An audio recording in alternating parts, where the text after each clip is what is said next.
Sorry about that. Well, Paso Water, I'm sorry. Start with your title. Yeah. My name is Felipe Lopez. I'm the Utility Chief Operations Officer in charge of the distribution and collection systems for EP Water. EP Water crews responded to a water main break last night onto La Rosa, just east of Copia. It's a 24-inch water main that broke over the midnight hours. It does carry a lot of water at a high pressure, and so as the water main broke, the water kept coming out, and it was moving dirt around it out and creating a hole in the ground. The pipeline is located a few feet from the curb, and so there were two cars, or various cars, a lot of cars that are parked along the curb, as you can see behind me. At that time, there were two cars that were parked directly above where the water main broke, and those two cars unfortunately sunk into the hole. One was completely submerged, and the other one is partially submerged. After we repair the main and we put it back in service, we will conduct an investigation to see why the water main broke.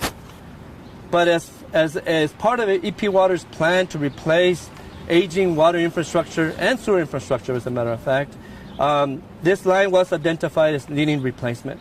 And as such, EP Water has contracted with a local contractor, who is going to replace this main from this intersection, actually from the intersection of Copia all the way to US 54.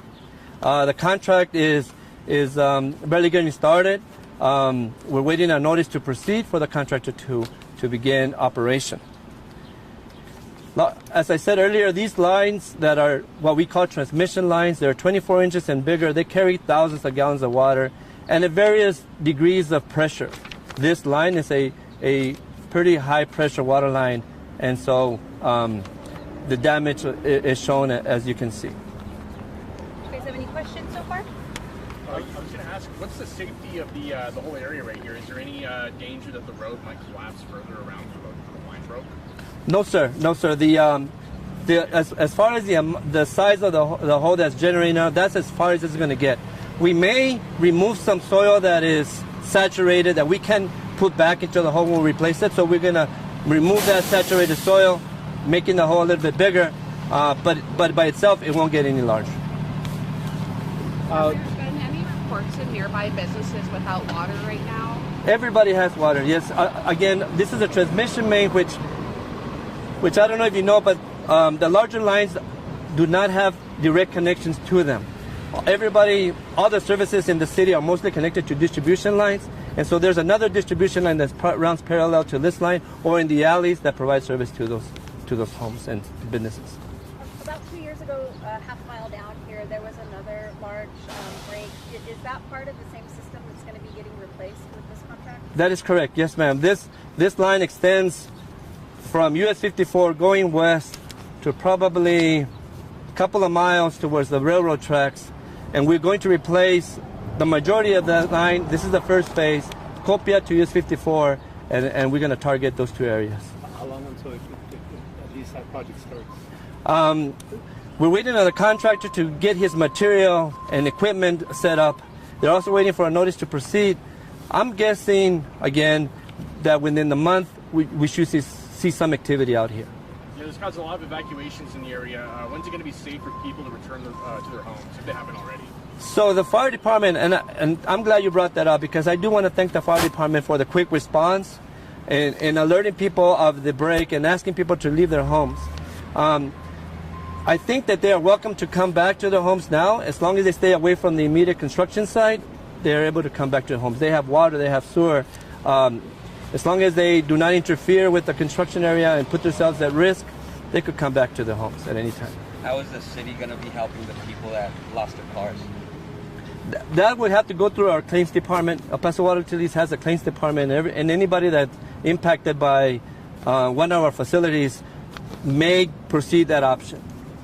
So I know if there's a water break on your property, that's the homeowner's responsibility. This one would be under you guys' responsibility, El Paso Water. That is correct. Yes, ma'am. The water line is within the street right-of-way, which is a public right-of-way, and we are also a public entity, so we will repair that as our maintenance Does that responsibilities. does that also include the driveway? I understand the driveway is collapsed.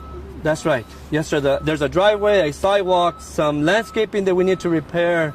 There may be a little landscape rock wall that fell into the hole that needs to repair. There are several little items that may be on the property side. The sidewalk is typically on the public right of way, so that we have to repair that anyway. Anything that happened on the public side, again, we have to go through the claims department, and we'll address it in that direction. Do you have an exact size of how big the sinkhole is? I'm guessing it's 30 feet by 25 feet in diameter. I think the depth is something like 14, 15 feet in there.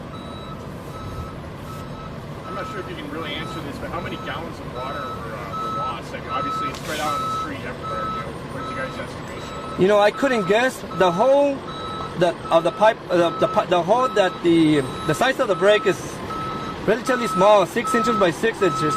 But again, because of the pressure, there's a lot more water that came out. Velocity, the pressure, it moves out faster. So the hole is not that big. It's just that it was a lot of water going through there at a high pressure rate. That's why the hole was created. Sorry, can you just quickly describe the process for how this gets filled in? Because I'm real curious how long that's going to take. Does it have to infill? You read my mind. I was about to tell. Yeah, if you can just walk them through, like when there's a main break, we respond. Then what happens? You know, fill the hole, so forth. So typically a main break takes about 6 to 8 hours to repair. Obviously, this happened about 11 o'clock last night. That time period has gone. And that's because we have, again, the 2 vehicles inside the hole, so we have to take those out. And then the pipeline here is only about 4, maybe 5 feet deep to the top of the pipe, so it's not that deep. But what we're going to do is remove the cars, obviously remove all the water, remove all the soil that's saturated, that's muddy, fill the hole up to a location where our people can stand on solid ground, and then we proceed with repair services. We're probably going to cut a piece of the pipe and put in a new piece with a couple of couplings at the end, and then put it back in service. Well, before we put it back in service, we have to cover the whole pipe back up again, put it back in service, make sure it's not leaking, and then start paving or the other amenities. How long until residents will have access to get this street? Probably No, I would say not today for sure. They won't be able to access their roadways today for sure. But I'm hoping by tomorrow, late tomorrow, we'll have cleaned everything up, replaced everything up, and open the roadway for people to drive through. We're probably going to block off that immediate area where the hole was, just because we don't want vehicles running through at 30 miles, 40 miles an hour on an area that's full of dirt only and not compacted with no pavement until that happens. But the rest, we'll go ahead and allow people to go into their homes and so on and so forth. You know, this large piece of equipment just came in here. What is its purpose? What's going to happen with that? So that is an excavator. So that was on the other side, trying to remove some of the dirt. So that we have 2 cars in there, as I said, and the slope of the hole is such that anybody who steps on it is going to slide down and go all the way to the bottom. So we asked the excavator to cut some more of the hole so that people can work safely. They can step down at a step or 2 steps and make sure that the tow truck can get to the cars. For his sake, we created some stepping down into the hole to allow him to be able to gear or think of how he's going to get the vehicle out.